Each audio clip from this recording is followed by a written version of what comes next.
Good morning, everyone. Thanks very much for joining us, being with us here. This latest CRA client briefing that was supposed to unpack our latest budget, supposed to be presented yesterday by Minister of Finance Enoch Godongwana, but of course postponed until the 12th of March. We're going to talk about what is behind the postponement, what has caused this point. Was it really unprecedented, or were the signs there beforehand? And what are some of the key takeaways now going forward? What is the process? How do we make sense of the current state of play? My name is Chris Hutton. I'm the Executive Director at the Center for Risk Analysis. Today, I'm joined by researchers and analysts, both from the Institute of Race Relations, Anlu Kiefer and Nicholas Lorimer, respectively. I will bring them in soon. If you have any questions, especially difficult questions, I will put those to Anlu and Nick. I will try and pick the easier discussion points or questions for myself. Last bit of housekeeping, this webinar is being recorded, so it will be made available. If for any reason you have to jump out quickly and come back in, you might have missed something, the recording will be available. For questions and comments, please do share those with us. We'll get to them throughout the conversation. Normally with our webinars, it'll be an hour process where we present and then discuss Q&A. But given what has happened in the last 24 hours, we will have a few introductory remarks and thoughts to share with you, but we'll take your questions throughout. So please do start populating the comment section wherever possible with your thoughts and questions that you have for all of us. So let's start with a little bit of the state of play. So some of the background in terms of what has led up to this point. And in a nutshell, South Africa's fiscal policy and ideological decisions of at least the last 15 years, we've kicked the can down the road one too many times, where it has reached this point where we've in many ways tapped out where we can borrow. Yields on our bonds have increased, so it makes it more difficult for us to borrow. We've bailed out state-owned entities since 2013 to the tune of 659 billion rand. So we've had an increase in spending in many ways, in many areas of the state, but that hasn't delivered good outcomes. So we haven't seen the necessary levels of economic growth, job creation, and then, of course, more tax revenue for the government. So we're at this inflection point potentially for the fiscus, for the GNU, and for parties like the ANC and the DA, as well as the role that they occupy. So this was the first time in South Africa's democratic history that the budget was postponed. As I mentioned in the introductory remarks, the result of years of misguided and misaligned ideological policy and legislative choices. At this point in time, only trade-offs and difficult choices remain. Let's see if those difficult choices are actually seized and implemented when the new budget is presented on the 12th of March. On that particular point, I'm going to bring in Nicholas Lorimer. Nick, first question and discussion point for you.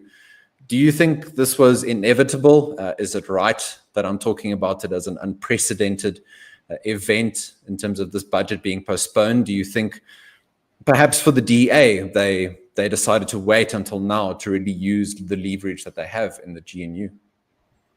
So unprecedented, I would say yes. But I think what's really happened here is that this was not inevitable at all.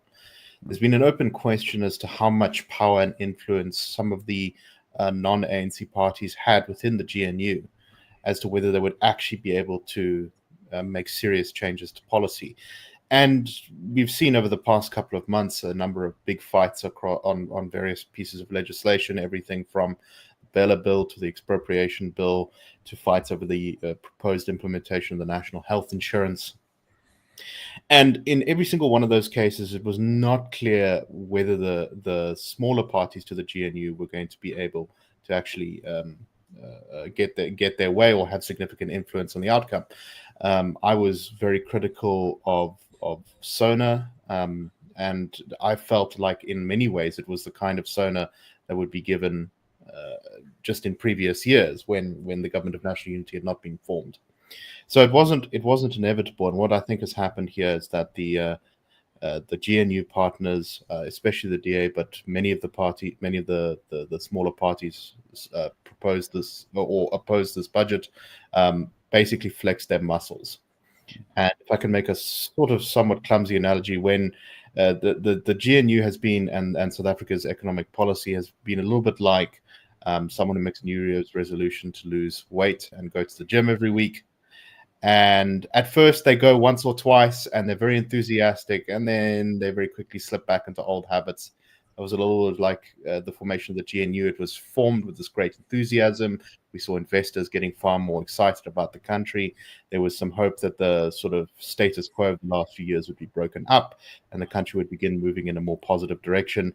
And then everything started to slip back into old habits, just like that person who then stops going to the gym, starts eating the frozen ice cream in their fridge a little bit more vigorously, until they get their blood pressure test back. And that's essentially, I think, what in many ways this budget was. A VAT increase is, politically speaking, one of the most toxic things the government could have done. And it wouldn't be doing this unless the situation was bad in terms of where to get revenue from. Income tax has been raised too much. Companies' tax is making the country increasingly uncompetitive, and VAT, which is a tax that in particular burdens the poor because it's a greater amount of their income. In real terms, is something I think the ANC definitely wanted to avoid. And I think there has been some media reporting that there were ministers within the ANC cabinet who were not particularly on board with this as well. But when the opposition party or the former opposition parties of the GNU led the charge on this, I think it became very difficult for the ANC to hold the line, for Treasury to hold the line. And we really have seen, I think, a demonstration that the political reality has changed. The government that cannot simply go ahead as it was going, and we're very possibly going to see a different budget from what we'd seen in previous years. Obviously, it's still too early to say exactly what will be in it, but it's clear that the political realities are forcing some changes in the situation. Anlu, if I can bring you in there to talk a little bit about the VAT point that Nick has highlighted, and that has really dominated things. So the proposal to increase VAT by 2 percentage points, this is being reported as the main sticking point. But I want you to comment a little bit on that, but also just on the wider debt picture for South Africa. So where our trajectory has been going. If you look at, for example, the last time VAT was increased was in the 2018-2019 budget. That was from 14% to 15% by Minister Gigaba.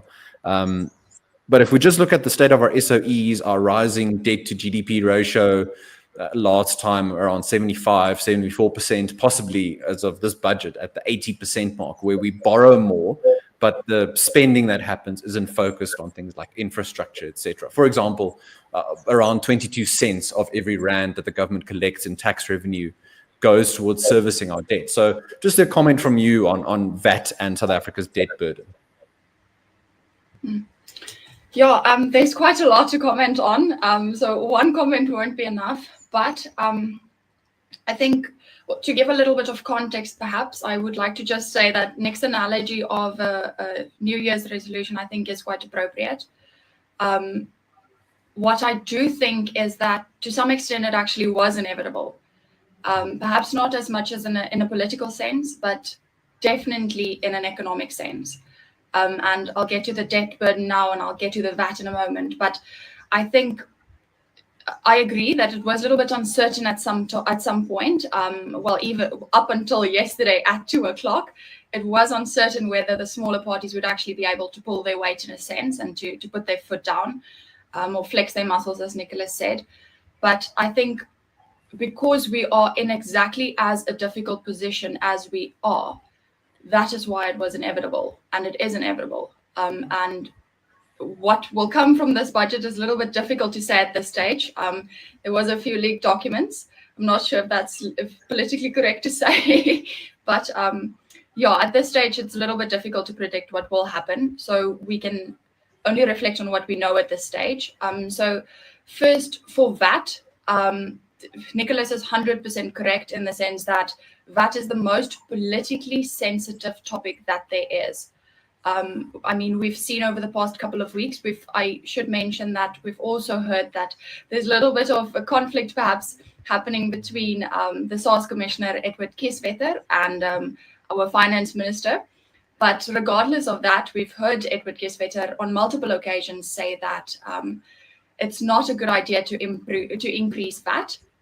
South Africa's tax system is at an inflection point. I'll mention something about that in a moment. So for context, we have around 25 million registered taxpayers. And it is correct that what Mr. Kieswetter said, in the sense that there is an estimated 800 billion rand that's uncollected essentially from individuals and companies. So if you have a look at what the Treasury's options were, there's essentially only three options. They could either cut spending, or they could grow the economy faster, or they could raise taxes. And spending, we know, is incredibly hard. I'll get to spending and debt a little bit later, maybe discuss those two together. But growing would obviously be the best outcome for South Africa. At the moment, we have a tax buoyancy rate, which essentially just shows how responsive our tax revenue is to economic growth of 1.2. And this means essentially for every 1% increase in our economic growth, our tax revenue increases by 1.2%. So yeah, buoyancy rate over 1% just means that our tax revenue, the amount that government is collecting from our taxpayers, is growing a lot faster than what the economy is actually growing. And then, yeah, so to get to the actual VAT hike, the problem is that, so we saw in 2017, this links in with Mr. Kieswetter's inflection point that he made. So in 2017 already, we saw that they increased from 41% to 45%, the maximum personal income tax rate, which is essentially just the top marginal tax rate, so for the highest income earners. So people who earn more than 1.5 million rand a year. So what happened is that they expected it to actually affect 100,000 people, and that it would bring an additional 5 billion rand in. And the result was actually a 6.5 billion rand drop in personal income tax. And this is a very good example of exactly that point, that South Africa's tax rate is beyond that. It's beyond the inflection point. So VAT really is not a good option. There's been some talks of perhaps higher VAT on luxury goods, but that has been dismissed on multiple occasions, one being by the David Tax Committee in their, I think, 2018 report on VAT. So yeah, basically back then, and it's still applicable now, they found that increasing VAT actually doesn't help the poor in the first place. What it does is it's just more expensive to administer. It creates additional loopholes, and I mean, there's so many opportunities for corruption already. We really don't need extra invitations for corruption. And then it just has very limited revenue potential. We've seen, I think it's at almost 60 billion rand that they expected from the 2 percentage point increase. Note I said 2 percentage point increase. So it seems like a lot perhaps, but in the broader perspective of the entire budget, that really is not a lot of money. And then finally, the most important point perhaps, and I think which is one of the driving factors behind the opposition that came for the budget, is the fact that increasing VAT has a very limited impact on the regressive nature of VAT. So it, at the end of the day, really doesn't help the poor people. I'm not sure whether I can I'm talking a lot, but it's important perhaps to mention an alternative. Will you nod your head if you want me to get to that later? Or can I discuss okay, excellent. I'll leave that a bit, and perhaps we can just have a look at debt, because I think it locks in quite nicely with my point about it being inevitable, in the sense that South Africa is borrowing at this stage like 1 billion rand a day to fund our economy essentially, and our budget. So if you have a look, 1 billion rand a day, that's almost, you can't even, it's incomprehensible. So the problem with our debt is that it also affects our growth. So debt generally, if it's manageable, so if your interest rates that we actually pay, so the cost of our borrowing, which is at this moment, our cost of our borrowing is costing the state, well, I just said 1 billion rand a day, but that would be 356,000 billion rand a year, which is a lot of money. That's 21%, a little bit more than 21% of our entire revenue. So all revenue that the government collects goes to 20% of that goes to debt. So if we can get our debt to a point where the cost is actually lower than what our economy is growing at, then it would be a fiscally sustainable position, and then debt might not be the worst outcome. But yeah, so there's a few solutions about what to do about our debt. But yeah, that's perhaps also a point to discuss at a later stage. But at this moment, I think with our debt and our high expenses, specifically social wage, government wage, the government's wage bill, it was inevitable that from a financial standpoint, that opposition would have raised. Well, thank goodness they actually put their foot down. Maybe I can mention later what I actually think about the fact that they put their foot down. But for now, yeah, I think it was in a sense actually inevitable. Cool, very good. Thanks, Anlu. We'll definitely get to some of those points in more detail. We do have data available on the debt burden, for example, on tax revenue collection, all of that sort of thing. That's the benefit of working at the CRA, is that when these sorts of events happen, we have the data and we have the long-term research available so that we can make sense of what has happened. So we'll get onto that in a moment.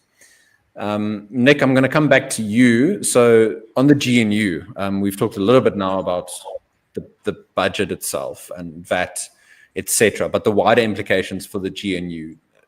Looking at whether this can now be a moment of recalibrating some of those relationships in the government of national unity.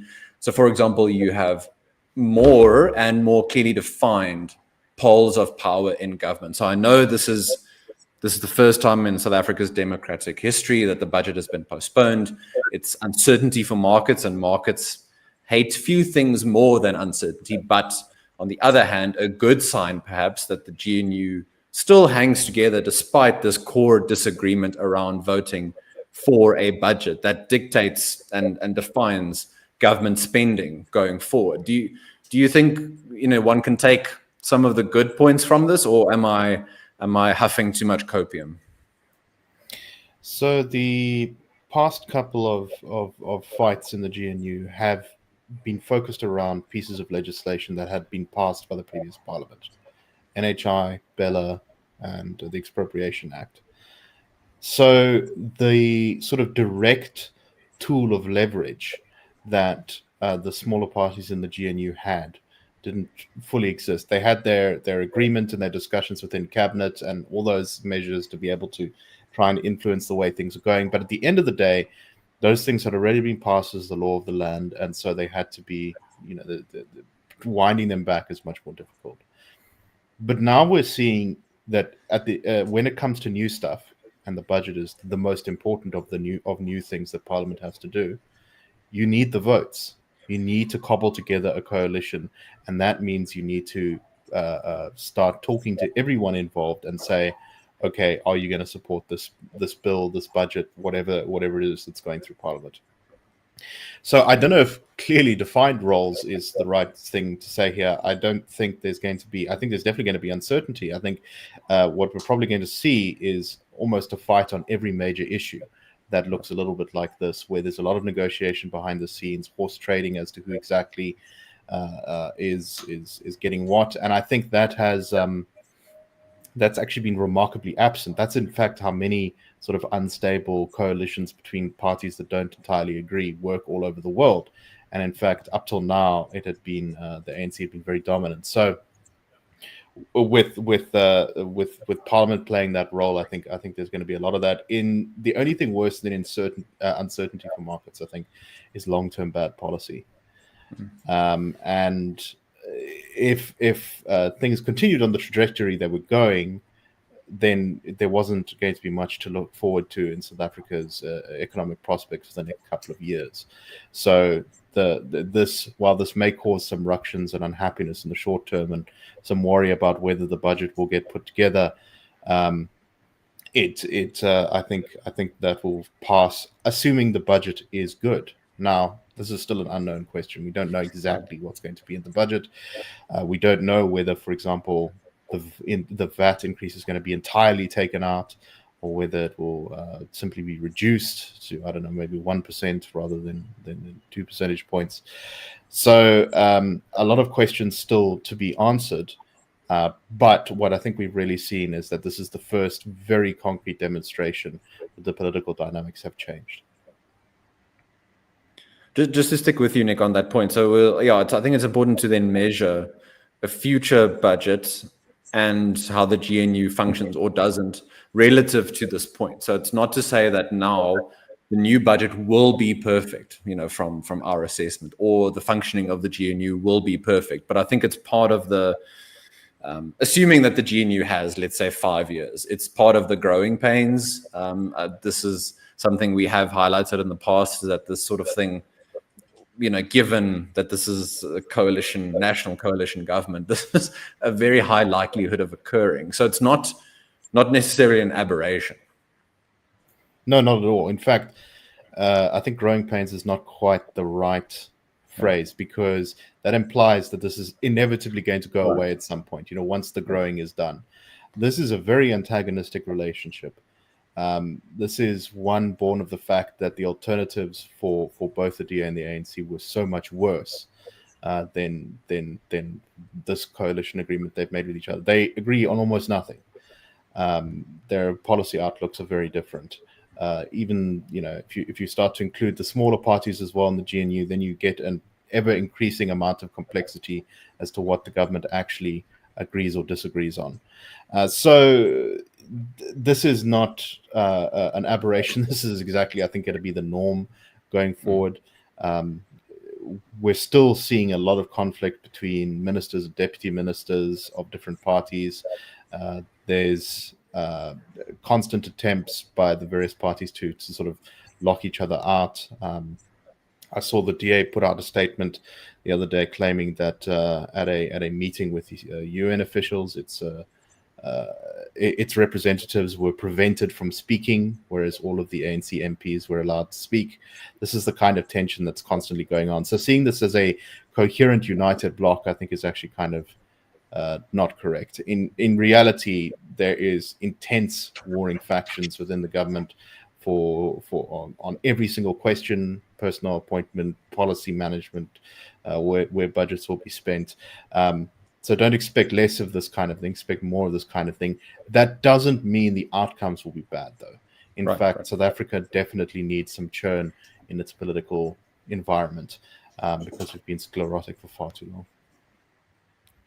I was thinking about the global geopolitical picture in the last few weeks, and the analogy that came to mind was a roller coaster. And if one doesn't enjoy roller coasters, then the next few years, from a global perspective, I think are going to be very difficult. But also from a South African perspective, I think you're right to highlight that we need to deal with that reality, not wish that it was different from what it is. And how can we plan accordingly? How can we use the data, the analysis available to ensure that we can manage some of our business investment, our business choices in South Africa and globally, to deal with, I think, an era now of significant churn and upheaval. Nick, I'll stick with you, and then Anlu, you can add here if you have anything. Just where we see some of the levers of influence and power in the GNU. So this is tied to point 3, a possible inflection point for the DA, where the lead-up has been on legislation such as the NHI, the Expropriation Act, Bella, the DA in some ways having been seen as approving of ANC policy and not maybe from some quarters giving sufficient pushback, and also an inflection point for the GNU. Do we think this makes things more difficult to work with or more easy for some parties to work with on some things, because now you've got a bit of more momentum. Things have become a bit staid, and sort of a pool of water just standing still. Now you've got someone coming in, kicking a bit, moving things along. Nick, do you see any different levers of power now for parties like the DA, or do you think we'll return back to our sort of ANC quote unquote majority status quo? So the worst thing that can happen in a political coalition is one of the coalition parties believe that it's getting a raw deal. And that's only going to create increasing antagonism. So in a sense, while there will definitely be, I think, more conflict now as the DA and some of its colleagues are, and some of its, sort of allies within the GNU are enthused by this ability to influence policy. And you're going to probably see a lot more kind of open clashes on various points that need to be put through Parliament.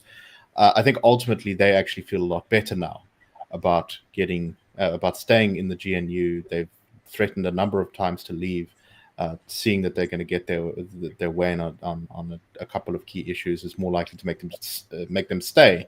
So in a strange way, it's both more unstable and also less stable. On a sort of grand level, it's more stable, but on the sort of day-to-day minutiae of each thing, the coalition is going to be less stable. I think it's clear that there's two sort of main levers of power. The one is the simply controlling your votes in Parliament, being able to know when to stand strong and when to fold.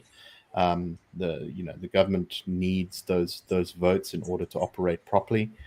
So that's a very strong lever of power, and I think it's very important that means that politics and debate is returning to Parliament in a way that it has not been for a long time in South Africa. And the other thing is that at the end of the day, the sort of looming big political cloud on the horizon is that of the local government elections that are coming next year. And that will be very important to determine exactly what the balance of power is within the GNU. And so at the end of the day, no party involved can be seen to be ruining its prospects for those local government elections. And indeed, in the run-up to those, if the GNU is still holding together, it's going to get very nasty inside the GNU as every party tries to get all the advantages they can ahead of the local government elections. And that means, in many cases, attacking their fellows in government. So don't be terribly surprised by that if it happens. It's also entirely possible that the incoming local government elections might destabilize the GNU fundamentally again. But we'll see. It's still too early days. And we'll have to see what firstly comes out of this budget to see what the sort of balance of power is within the GNU. Along with the next ANC leadership conference, elective conference in 2027, the local government elections are one of the key points we've highlighted in our view of looking at where the most pressure could be brought to bear on the GNU, both internally and externally. Anlu, I'm going to bring you here in on point number 5. So this is something we see, especially in countries like the US, where there's more divided, more polarized government, where the US government often reaches a debt ceiling, for example, then it's shut down for a few weeks, and then the Republicans and Democrats find a way to come together to find the money to keep the government going. We might approach that again at some point now soon. But in South Africa, we really want government to function. But I suppose in a way, given our system of government, our system of parliament, it can be a good thing when government is divided, or at least there are strong disagreements, because then you don't have as we've had in the past, a rubber stamp on policy, a rubber stamp on spending decisions. This might now lead to more gridlock. It could lead to things not functioning well, but then it is a bit of a break on the worst ideas and the worst policies. I know it's not fun for us to have to deal with as citizens, businesses, investors, but I want you to think about that a little bit and talk to us about where this gives us some opportunity for South African democracy to continue to mature. Well, so ordinarily, I think the budget is a very good starting point. Ordinarily, the budget is actually, it's not up for negotiation. Yeah, there's some behind the scene talks that happen, but it's necessary. In general sense, in the past at least, it was not open for negotiation. So we haven't seen this. You've mentioned it already, but so this year, what happened is the opposition to the budget, before it was even tabled, somehow by some means kind of forced open an unexpected opening for compromise to actually happen. So and here it's important to perhaps mention that it's a little bit difficult. I find it difficult now to explain where's government, where's the ANC, and where's the smaller parties in the GNU. So in some sense, it's actually a lot more fluid now. So it's a little bit more difficult to distinguish exactly who is the opposition now and who is putting more pressure on government and who is government, just out blandly. So what I think happens is, okay, let me start here. So Nicholas made a very good point that in the long term, the worst outcome for the markets and for the entire economy is bad policy. And I think if a little bit more disagreement comes at a little bit more disagreement and a little bit more uncertainty, if that is the cost, but the prize at the end of the day is debate in Parliament and the potential for better policies to be implemented over the longer term, I think it's a win. I think you're correct in saying that perhaps in the short term and day to day, there's a lot more volatility, but over the long term, I think what we'll see is that there's almost a stronger initiative to move forward, even though there's a little bit more volatility in our day-to-day or our short-term expectancy of what actually comes from GNU. And we've seen that with the expropriation bill, we've seen that with NHI, we've seen that with the Bala Act all being passed through without actually, we've seen some opposition, but it really wasn't that strong. It just was bulldozed over almost. So I think what comes from the sense of fluidity almost is that government also now has, so what happened yesterday is the DA immediately went to the media. They almost instantaneously had their press statements ready. And it's almost a sense of whoever goes to the media first, they have the stronghold, which is perhaps not the best outcome. But again, if that comes at the opportunity of having longer term, better policies implemented, I think that's a win for us. And you mentioned US policies and perhaps a little bit more of a deadlock situation there. Often, I think South Africans have, and we often say this, but South Africans have a very simple wants and needs list almost. We want the economy to work, and we want to prosper. We want to be able to afford food. We want to be able to make a living. We want to be able to take care of the people who we love and who we care for. And if we can't do that, we say so, and we make it known that we're unhappy about it. So in that sense, I think it is a little bit more difficult. This fluidity makes it more difficult to actually have those polar opposites. But in the same sense, I think it's more tailored to South Africa's needs. We do have a very diverse culture, and we do have a very diverse combination of people in South Africa. And I think the best outcome for us at this stage is to actually have a bit more of a polarization a bit more fluidity in government, and a bit more, as long as we have people in government that can actually say, we're not happy with this, but who can actually put their foot down, of course, because we obviously don't want opposition. And I'm not only saying the DA, we don't want opposition in the sense of whoever is against the majority in that sense, almost. Well, also there's not necessarily a majority at this stage, but yeah, I think it's a lot more complex for us to navigate at the moment. There's a lot more fluidity, but at the end of the day, if it comes at the opportunity of having longer term, better policies, we all win. Very good. Thanks, Anlu. We'll definitely come to comments and questions soon. Just maybe a last point before I go to timeline. Nick, yeah, trying to put you on the spot here. So how you want to handle this? You can blame your internet connection or take your pick. But talking about this as a possible inflection point, do you think it in the long term? And we've said let's see what the new budget looks like. Let's see what the local government elections, how the parties perform, etc. What do we think will prove more significant? That this particular point was reached, that the budget was postponed, or the fact that cabinet managed to reach some sort of compromise decision around, okay, we have to go back and figure something out and present and table a new budget on the 12th of March? Yeah, so I think this is sort of an ongoing thing. I don't know. I think it's an inflection point in the sense that this was the moment that sort of things were brought down to earth, in terms of everyone putting their cards on the table, and actually we saw who had the aces and who had the threes. So I think in that sense is an inflection point. But as for what the sort of to say that things are going to be a single way from now on, I think is not exactly correct. It's going to be ongoing. It's going to be very fluid. It's going to be a big battle on multiple issues, and presumably now behind the scenes, the ANC is going to be pushing back and saying, okay, well, if we can't find the money from VAT, what else are we going to do here?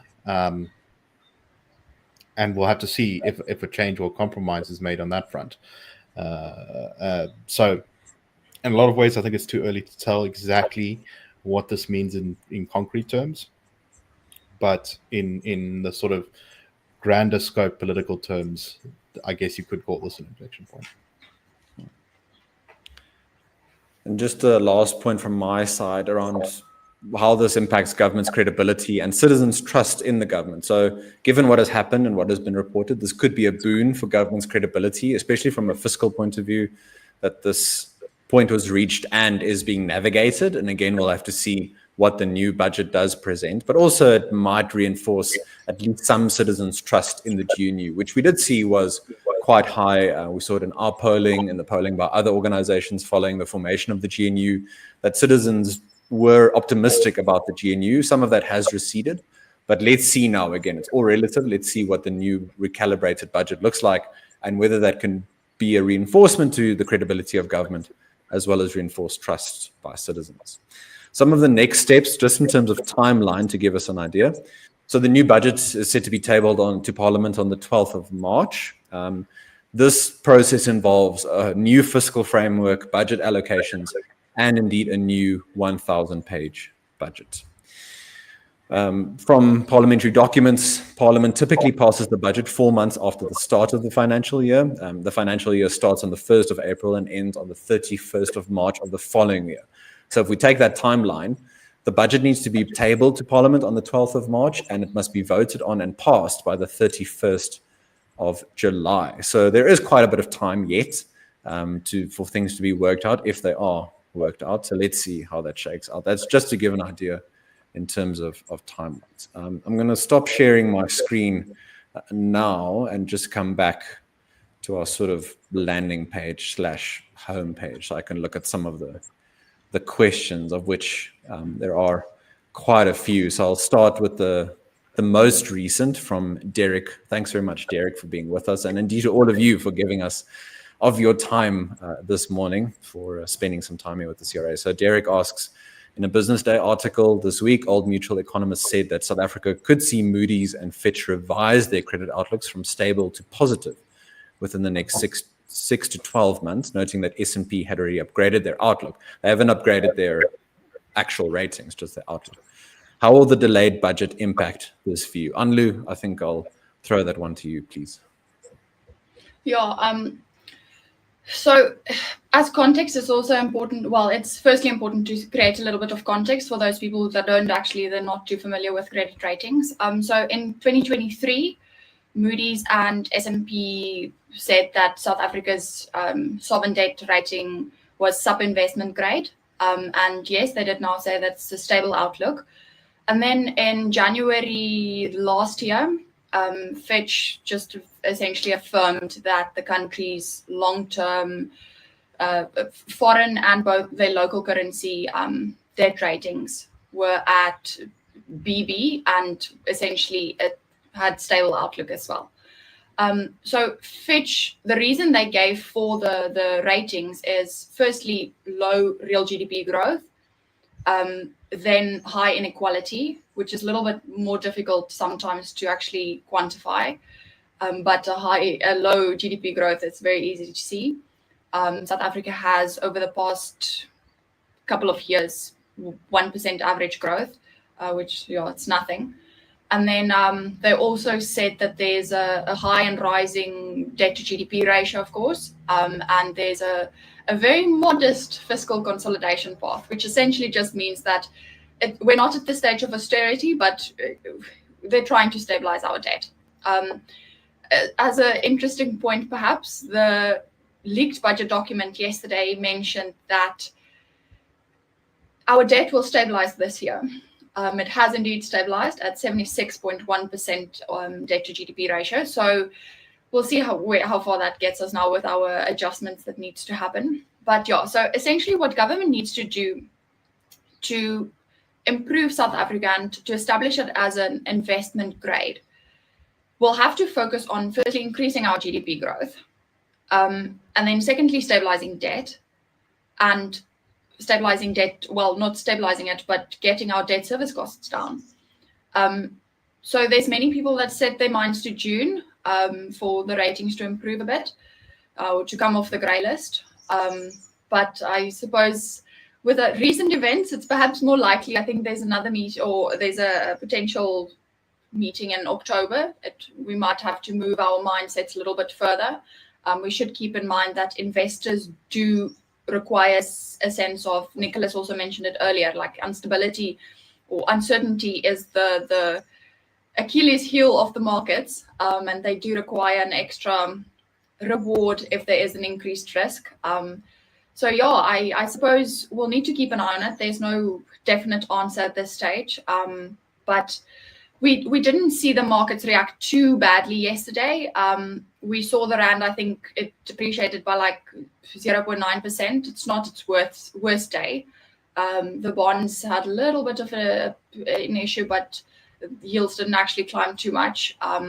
Not more than they did on the 10th of February when President Donald Trump withdrew aid, or threatened to withdraw aid. And yeah, so the stock market, sorry, I can just quickly make a note here. It was quite interesting to me. It wasn't a very good day, but there's two very specific sectors that actually would have been most affected by VAT. And I think this gives us a good indication of actually just how volatile, of how sensitive the markets are to our domestic environment and our policy choices.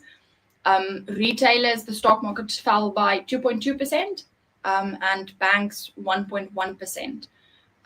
Yeah, I think that gives us a good indication. So we'll continue to keep an eye on it, and provide any updates as soon as possible when available. Very good. Anlu, I'm just going to stick with you to add a little bit on the confidence and rating side. So a question from Tersha. Thank you, Tersha. How will the postponement of the budget affect investor confidence and credit ratings?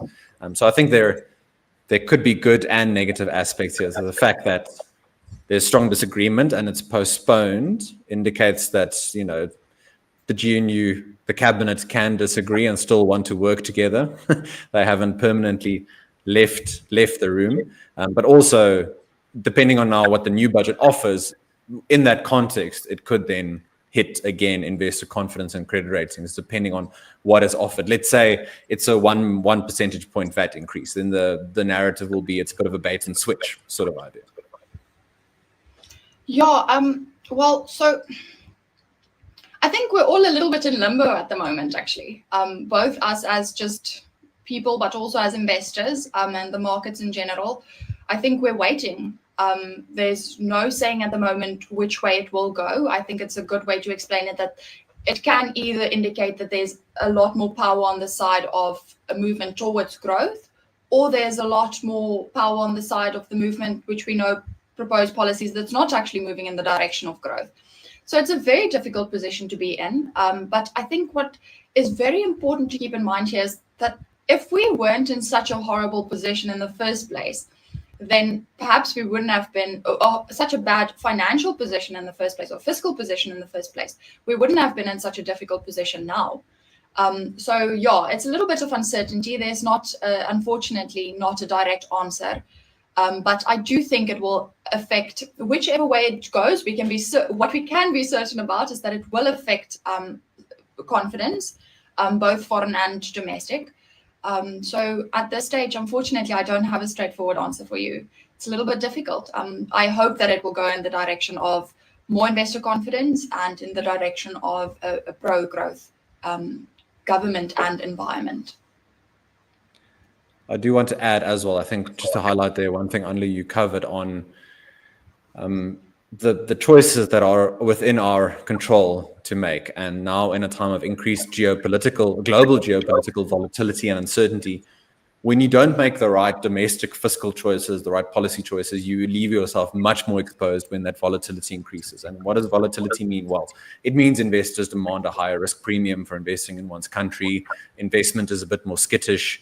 So we've, with our many own goals, our policy own goals, we've set ourselves up a little bit to be more exposed now that emerging markets are seeing a bit of a retraction in terms of investment flows based on some of the executive order choices by President Trump. Not as much maybe as some had initially thought, but there is more uncertainty, and that does expose emerging markets and countries like South Africa more when they've got higher debt servicing costs, etc. Nick, coming to you, just a point on the GNU. Anlu, you wanted to come in, but I'm going to give you 1 minute. Oh no, 1 minute's too short. Okay, I'll be very, very quick. It's just important to mention that it also, what happens in our politics affects our expectations, and expectations is extremely important when it comes to potential Reserve Bank cuts. We've already seen November was one cut. We've seen one cut in January. There's an expectation, perhaps, I know there's another meeting on the 20th of March. So it's a very difficult position to be in the sense that there's now no expectation. It can go either way.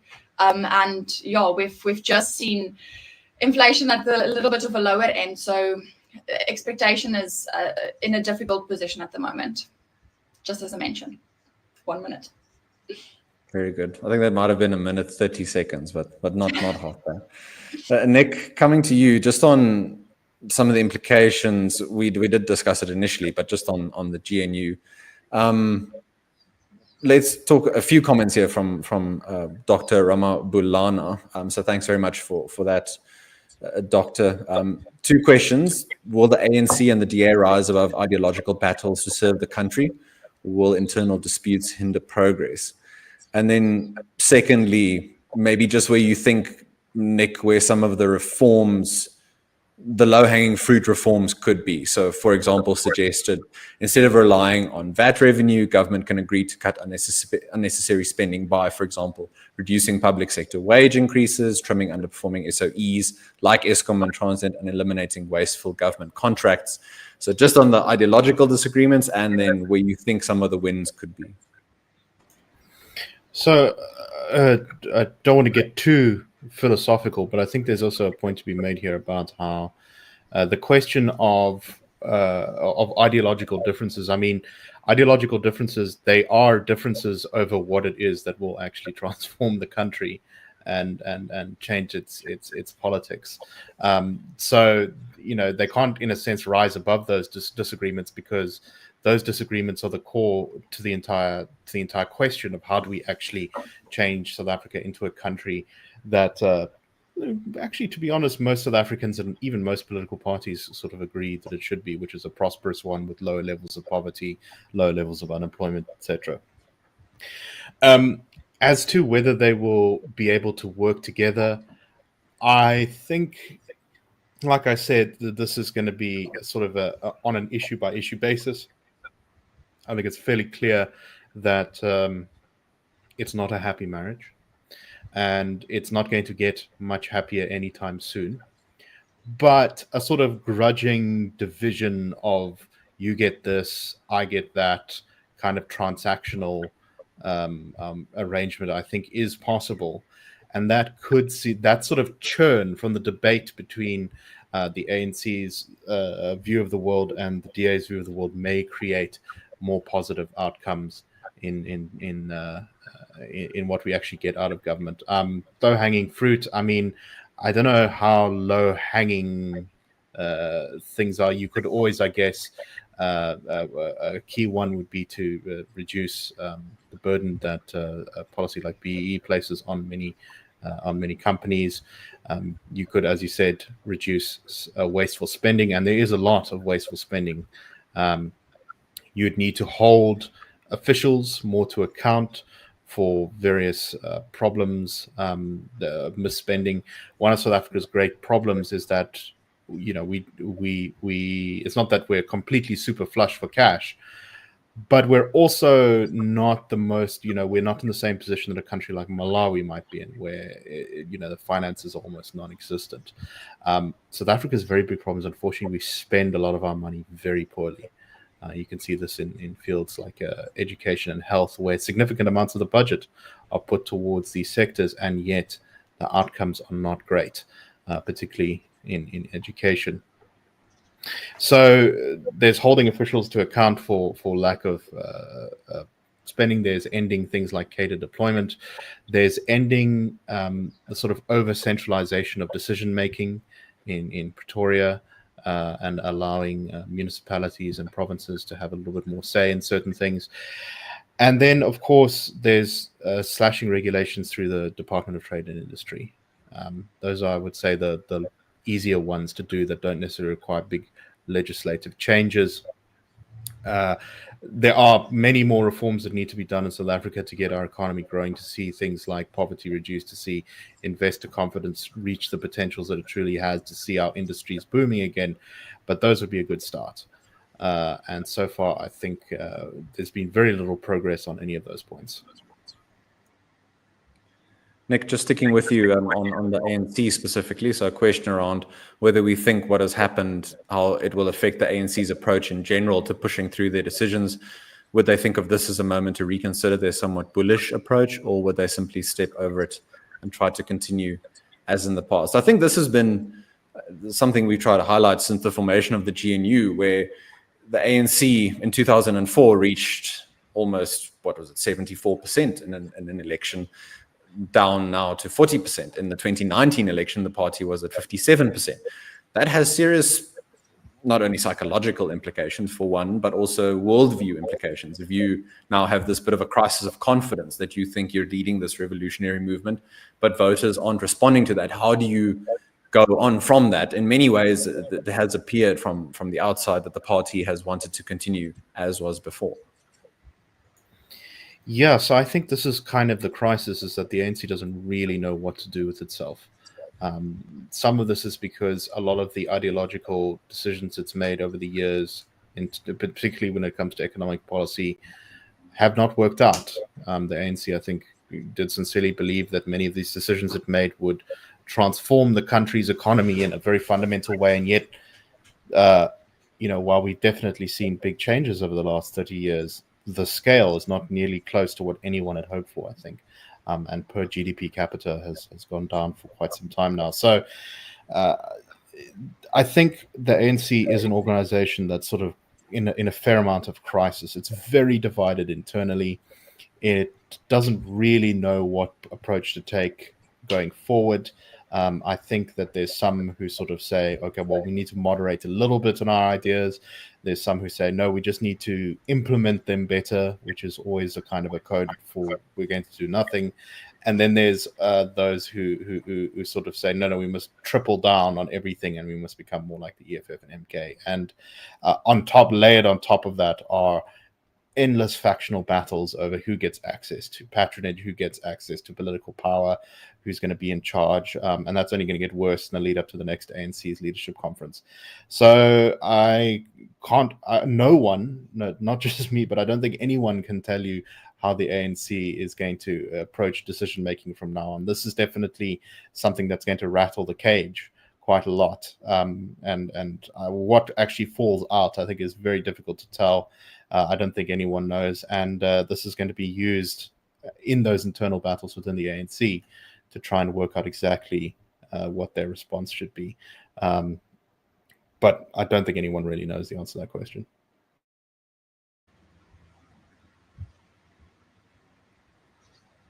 You're muted, Chris. Thanks.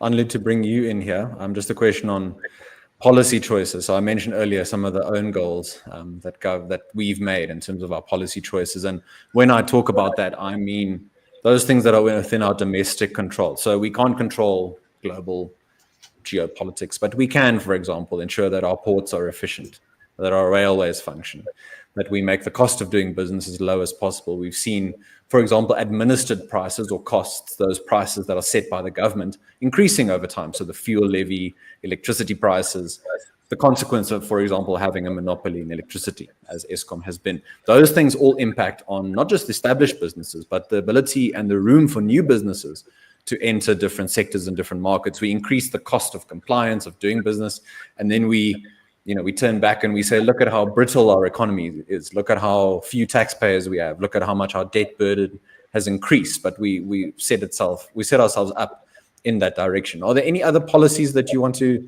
add to some of what I've mentioned? Obviously, I'm more focused on the logistics side of things, but other maybe business policies, other things, the Expropriation Act, other things that jump to mind for you?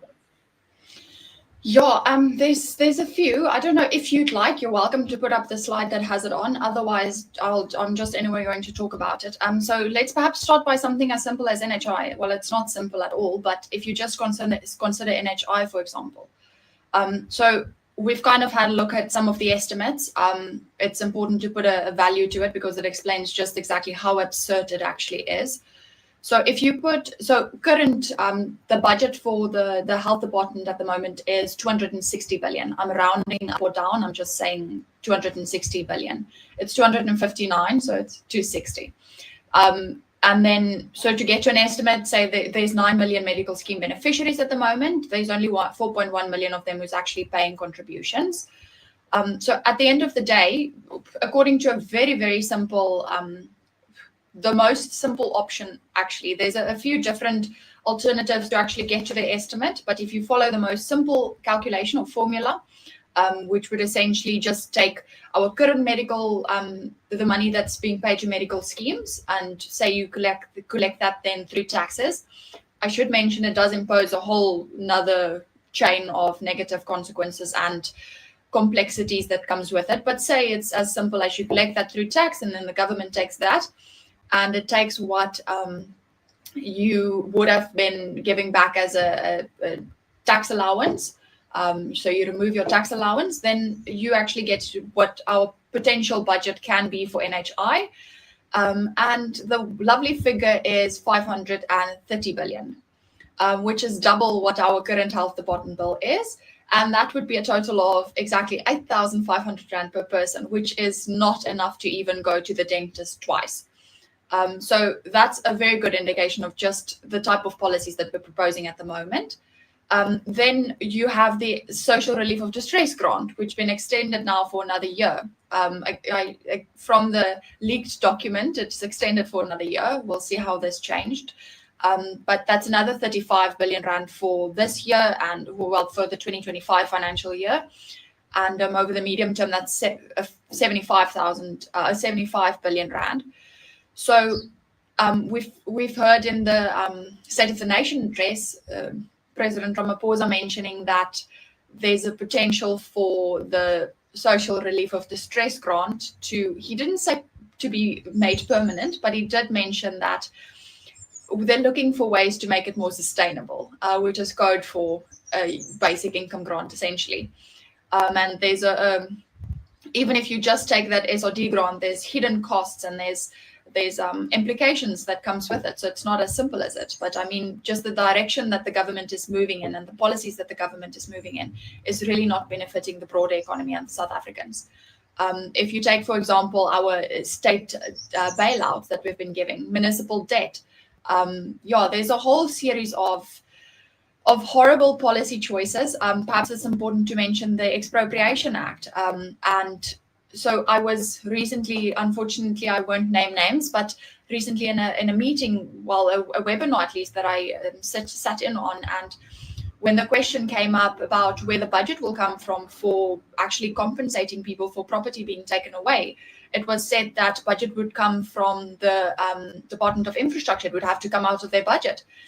And that is absolutely absurd. I mean, how can you expect a government, a State Department, especially the infrastructure department, to, from everything that they have going on, to take funds away from economic infrastructure and, physical infrastructure that would actually have positive multiplier effects in the economy, take that away and simply pay for property that would now go to state use, perhaps not even be used, just be state owned.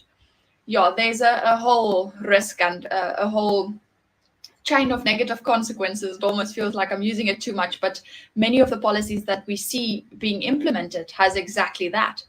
And then if I can just quickly mention the last one is the Bella Act was implemented, and as good as it is, there's now mandatory preschool education needed, and there's teachers that need to be employed for that. And with a very limited education budget already, I can be sure that Minister Gwarube will have to put up a fight to get more funding for that, especially now since she's put up a fight to actually get VAT lower. I'm not saying her specifically, I'm just making a point. We might have to see some of those compromises that Nicholas also mentioned earlier. So yeah, Chris, it's a little bit of a difficult situation at the moment. There's a lot of very important trade-offs that we need to see, and we're waiting very anxiously to see what the budget does with it. We'll wait for another 3 weeks, but in the meantime, we're waiting. Thanks, Anlu. We have reached the hour mark, but my fellow panelists' indulgence, we'll take the last few questions. So I won't take any additional, but we'll just finish with the questions that are here. So those of you who want to stick with us for another 5-10 minutes or so, please do. Anlu, I'm going to stick with you. A question around reduction in total tax collections after the increase in personal tax rates to 45%. What was the key driver of this? Was it immigration or tax avoidance, or maybe all of those and something else?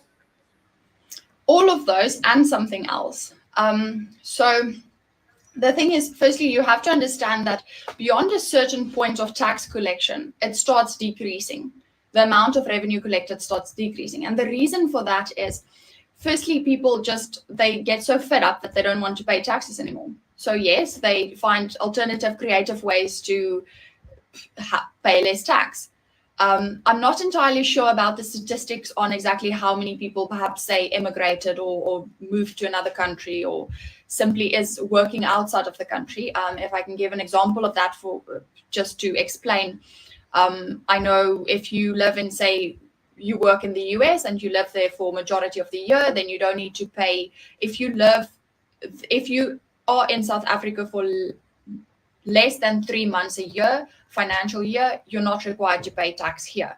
And so I'm not entirely sure about the figures on exactly how many people actually did something like that. But what we know for certain is that beyond a certain point, people start finding creative ways.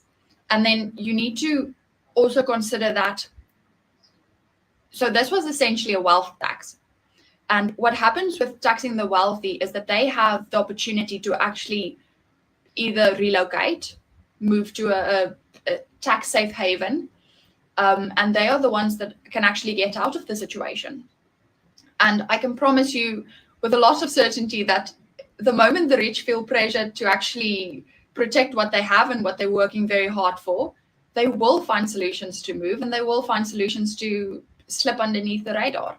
And some of this is not necessarily illegal. I'm just saying that there's various ways to actually to protect what you have and to make sure that not a cent more is taken than what you necessarily have to pay. So it's a combination of it all. Anlu, I'm going to stick with you, and then Nick, I promise I will come to you, and it won't be a money or fiscal question. Much more important about our sovereignty.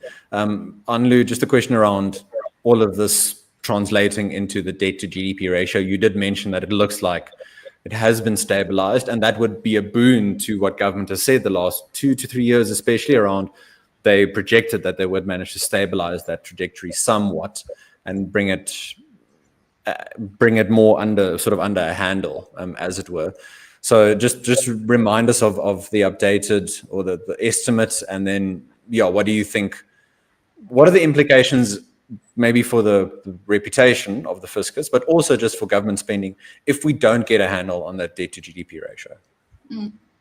Yeah, so important to mention that the Bureau for Economic Research earlier this year, a couple of weeks ago actually, released a report in which they very clearly stated, but you can go look for yourself, it's not something difficult to see, you can just look at the statistics, is that between 2010-11 financial year and last year, they had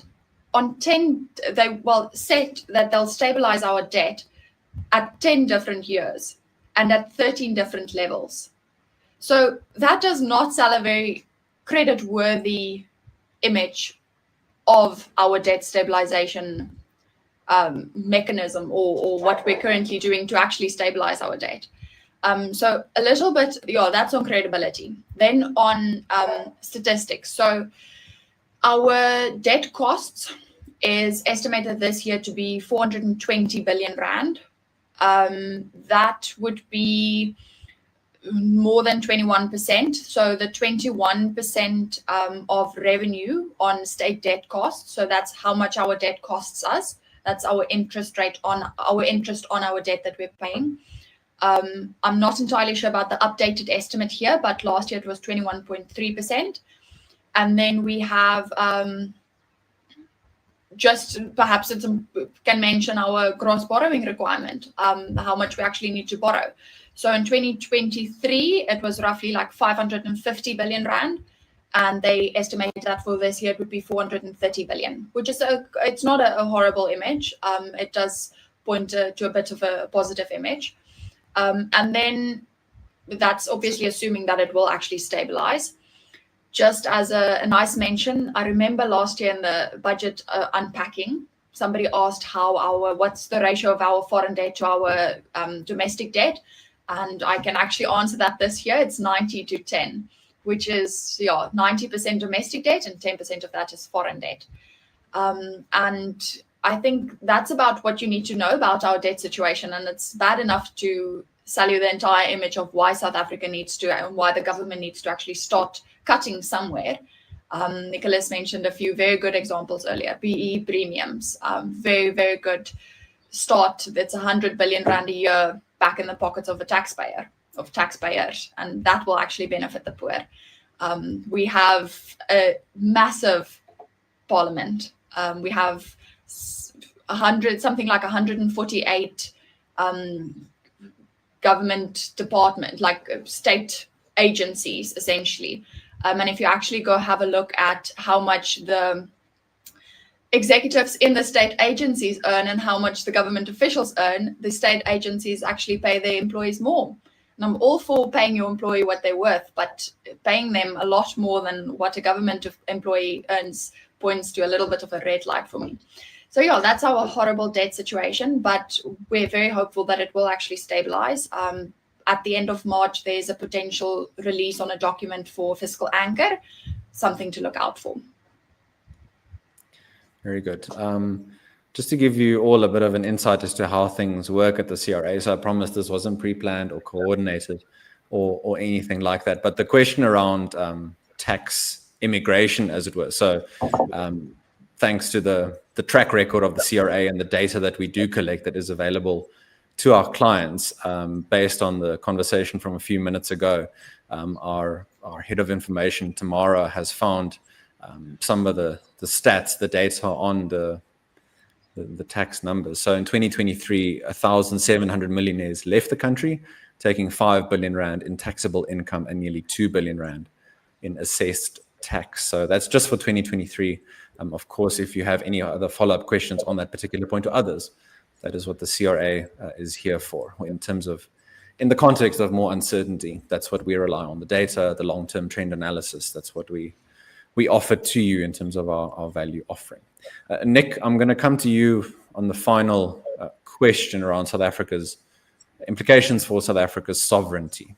So the pros and cons for South Africa in approaching the IMF for intervention, and whether there is political will for that. And Nick, as I do ask you to to talk a little bit about that, as well as maybe just some of your parting thoughts, I will share my screen again just with some more information on the CRA. Nick, over to you. No, I think there's no chance whatsoever of speaking to the IMF. I think that something like that would only happen in a situation where we had reached total absolute crisis levels, as in like the government was not able to fund itself the next day. That would be the only circumstance, I think, which South Africa would ever go to the IMF. You know, it's I think it's bad enough that the ANC is you know, angry that it has to even negotiate with the DA. I think it would be very unhappy to then have to go to the sort of front of Western global capitalism and then ask them for input or advice. So I think that's not going to happen in the immediate future. If the financial situation deteriorates further over the next couple of years, well, you know, maybe we can start talking about that. But I think, you know, it's not that we have a lot of money and that we don't have to worry about any of that sort of thing. But I think the politics of that are just, the politics haven't even close to a line for that yet.